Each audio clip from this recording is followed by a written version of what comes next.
Hey guys, welcome back to the channel.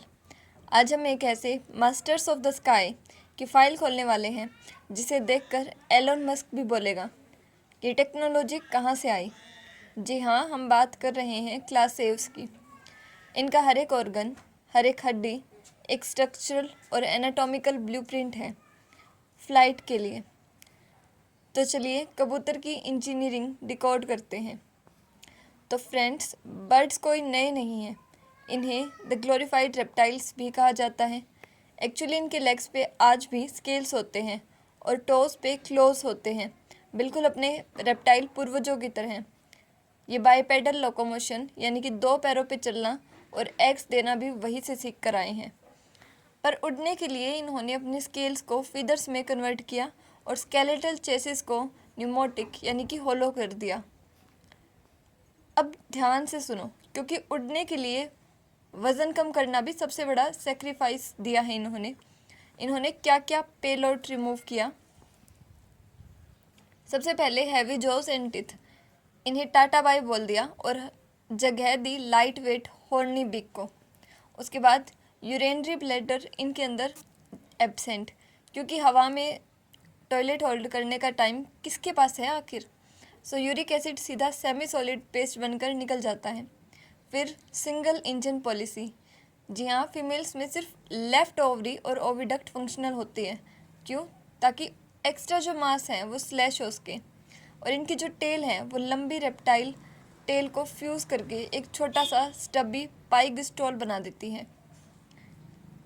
इनकी हड्डियाँ कोई मामूली हड्डियाँ नहीं हैं, इन्हें कहते हैं न्यूमोटिक बोन्स।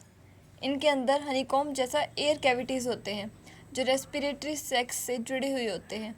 और इनका जो स्केलेटल फ्यूज़न है उसमें इनका एयर फ्रेम ग्रिड रखने के लिए वर्टिब्रेट फ्यूज़ होकर सिंक्रेसम बनाते हैं और व्रिस्ट बोन्स फ्यूज़ होकर कार्पोमेटाकार्पस। फिर है द विशबोन, इनकी फ्यूकीला जो कि फ्यूज्ड क्लेविकल्स है, एक मैकेनिकल स्प्रिंग की तरह काम करती है फ्लाइट के टाइम। और इनके जो फीदर्स है वो सिर्फ सुंदर दिखने के लिए नहीं होते, ये अल्टीमेटली एरोनोडायनामिक कंपोजिट मटेरियल है। तो सबसे पहले द इंटरलॉकिंग ग्रिड, इनके बार्बल्स में माइक्रोस्कोपिक हुकलेट्स होते हैं जो वेन को जिप कर देते हैं ताकि सरफेस विंड प्रूफ रहे।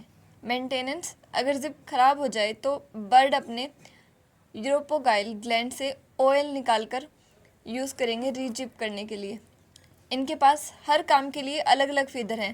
फ्लाइट के लिए रेमेंजिस, इंसुलेशन के लिए डाउन और सेंसरी फीडबैक के लिए फिलोपियम्स। फ्लाइट के लिए चाहिए मैसिव ऑक्सीजन, और हम मैमल्स की तरह इनका इन एंड आउट वाला बोरिंग सिस्टम बिल्कुल नहीं होता। इनके पास 9 एयर सैक्स होते हैं जो बेलोज की तरह हवा पुश करते हैं। तो रिजल्ट क्या निकला? लंग्स को ऑक्सीजन इनहेलेशन और एक्सहेलेशन दोनों फेज में मिलती हैं, यानी कि इनके पास नॉन स्टॉप पावर सप्लाई है। अब खाने पहुंचाने का सिस्टम क्या है इनके अंदर? स्टेज 1 to 5 के अंदर पहले क्रॉप में स्टोरेज होगी, फिर प्रोटोवेंट्रिकल्स में केमिकल ब्रेकडाउन होगा और फिर गिजर्ड में मैकेनिकल ग्राइंडिंग होगी। गिजर्ड में ये पत्थर जो स्टोन्स है वो यूज़ करते हैं दांतों की कमी पूरा करने के लिए। इनका सेरिबेलम 3D स्पेटियल बैलेंस के लिए मैसिवली डेवलप्ड है। आँखों में पेक्टन होता है जो रेटिना को न्यूट्रिशन देने के लिए और निकटेटिंग मेम्ब्रेन को फ्लाइट गूगल का काम करती है। पुराने ज़माने के एविएटर्स के पास टिथ और लंबी टेल होती थी, पर मॉडर्न न्यूरोथिंस ने सब कुछ स्ट्रीमलाइन कर दिया है। कुछ बर्ड्स ने उड़ना छोड़ दिया, जैसे कि रेटिटिस लाइक ऑस्ट्रिच। इनका स्टर्नम रेफ्ट लाइक फ्लैट होता जा रहा है। पर एक्टिव फ्लायर्स लाइक कैरिनिट्स के पास एक बोर्ड शेप्ड कील्ड स्टर्नम होता है मसल्स एंकर करने के लिए। फिर है द फ्लाइट इंजन, ये सबसे इम्पोर्टेंट है। सबसे पहले the down stroke, pectoralis major wing को जोर से नीचे खींचा है। द इंजीनियरिंग ट्रिक, विंग को ऊपर उठाने वाला मसल जो पेक्टोरिटिस माइनर है नीचे ही रहता है, पर उसके पास टेंडन एक बोनी होल से गुजरता है जो पुली की तरह विंग को ऊपर स्नैप करता है। तो दोस्तों, कबूतर सिर्फ एक बर्ड नहीं है, एक perfectly unified biological flying machine है। इनके 23 रेमिजेस और 12 रेक्टा क्रेसेस इसे मास्टर ऑफ द स्काई बनाते हैं। अगले एग्ज़ाम में अगर क्लास एस आया तो 4 देना। लाइक, शेयर और सब्सक्राइब करो, पढ़ो गाइस को। Keep learning, keep flying. Bye bye.